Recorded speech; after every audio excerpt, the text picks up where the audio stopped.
কাছ মুকলি মোৰ চতুৰ্থবাৰত ভৰি দিছোঁ নেকি এইটো যে ইয়াত যিটো TSA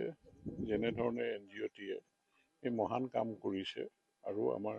forest department of wild লাইফৰ ফালৰ পৰা যিটো সহযোগিতা কৰিছে আৰু নাগশংকৰ ঐতিহ্যমণ্ডিত নাগশংকৰ মন্দিৰ কমিটি গতিকে তেওঁলোকৰ আচলতে তিনিকোণীয়া এক প্ৰচেষ্টা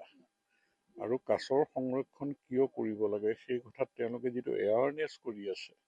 যে কাছৰ প্ৰতি এতিয়া আগতে যিটো আছিলে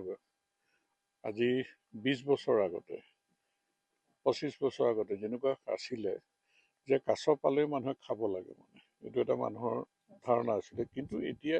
ওলোটা হৈ গ'ল যে কাছ পালেই সংৰক্ষণ কৰিব লাগে হয় নাগশংকৰ মন্দিৰত কৰিব লাগে নহয় পুখুৰীত সংৰক্ষণ কৰিব লাগে এইটো খাব নাপায় আৰু মানুহৰো আমি আচলতে বিশ্বাসো কৰোঁ কাছৰ প্ৰতি আমাৰ এটা শ্ৰদ্ধা ভক্তিও আছে যে আমি কিবা কাছ যদি দান দিওঁ বা তেনেধৰণে আমি এৰি দিওঁ সংৰক্ষণ কৰোঁ তাৰ পৰা যেন আমি বিপদ আপদৰ পৰা মুক্ত পাম এনে এক বিশ্বাস এটা মানুহৰ জনমানসত আছে আৰু তাতকৈ প্ৰাকৃতিক ভাৰসাম্য ৰক্ষা কৰাৰ ক্ষেত্ৰত কাছৰ প্ৰয়োজনীয়তা সেই সম্পৰ্কতো এৱাৰনেছ আজিকালি যথেষ্টখিনি হৈছে আমি গোটেই প্ৰাকৃতিক ভাৰসাম্য ৰক্ষা কৰিবৰ কাৰণে কাছৰ প্ৰয়োজনীয়তা সেই সম্পৰ্কত আজিকালি ছাত্ৰ ছাত্ৰী বিশেষকৈ আমাৰ ষ্টুডেণ্টসকলে এই ক্ষেত্ৰত কাছৰ প্ৰতি আগতে যিটো ভক্ষণ কৰা মানসিকতা আছিল সেইটো কমপ্লিট দূৰ হৈছে আৰু বিশেষকৈ TSA আমাৰ অঞ্চলটোত যিটো পৰিৱেশ সৃষ্টি কৰিছে তেওঁলোকলৈ মই ধন্যবাদ জ্ঞাপন কৰিছোঁ তেওঁলোকে এক মহান পদক্ষেপ আচলতে গ্ৰহণ কৰিছে আৰু সেইকাৰণে যিমান কাম বন থাকক কাছ এৰাৰ এই কাৰ্যসূচীত মই যেনে তেনে সহযোগ কৰিবলৈ চাওঁ বিধায়ক হিচাপে সমষ্টিটো এৱাৰনেছ হৈয়ে গৈছে আৰু ৱাইল্ড লাইফ ডিপাৰ্টমেণ্টৰ ফালৰ পৰা ফৰেষ্ট ডিপাৰ্টমেণ্টেও যিখিনি পদক্ষেপ গ্ৰহণ কৰিছে আমি নেচাৰটো ধ্বংস হ'বলৈ দিব নোৱাৰোঁ বিশেষকৈ আমি কাছকটো সংৰক্ষণ কৰাৰ ক্ষেত্ৰত এক বিশেষ পদক্ষেপ লোৱাৰ যি প্ৰয়োজন আছিল সেই পদক্ষেপ চলি আছে আৰু ত্বৰান্বিত হ'ব লাগে আৰু এতিয়া আমি 6th এডিশ্যন তাৰপিছত আমাৰ আকৌ ৰিজাৰ্ভ ফৰেষ্টৰ কাৰণে যিখিনি পদক্ষেপ গ্ৰহণ কৰিছে গতিকে ইয়ে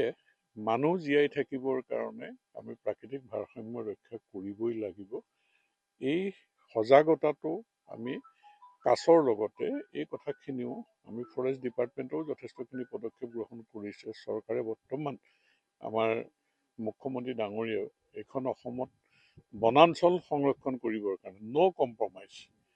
শূন্য সহনশীলতাৰে এভিকশ্যন কৰা বনাঞ্চল ৰক্ষা কৰাৰ ক্ষেত্ৰত যিখিনি পদক্ষেপ গ্ৰহণ কৰিছে ৰাইজেও শলাগ লৈছে আৰু ফৰেষ্ট ডিপাৰ্টমেণ্টেও সাহসী পদক্ষেপ গ্ৰহণ কৰিছে প্ৰশাসনেও সহযোগিতা কৰিছে গতিকে আমি নেচাৰ ৰক্ষা কৰিবই লাগিব কাছক ৰক্ষা কৰিবই লাগিব তাৰ কাৰণে সকলোৱে আমি সংকল্পবদ্ধ হ'ব লাগে আৰু কাম কৰি যাব লাগে আৰু TSAক মই পুনৰবাৰ বিশেষভাৱে ধন্যবাদ জ্ঞাপন কৰিছোঁ ফৰেষ্ট ডিপাৰ্টমেণ্টৰ সহযোগিতাই এই গতি ত্বৰান্বিত কৰিবলৈ সক্ষম হ'ব আৰু নাগশংকৰ দেৱালয়ে যেনেধৰণে কাছক সংৰক্ষণ কৰিছে তেওঁলোকেও আচলতে পুণ্য আৰ্জিছে বুলি ক'ব লাগে গতিকে আমি সকলোৱে মিলি আমাৰ নিজৰ কাৰণে আমাৰ ৰাজ্যখনৰ কাৰণে আমাৰ জনসাধাৰণৰ কাৰণে দায়িত্ব পালন কৰোঁ আহক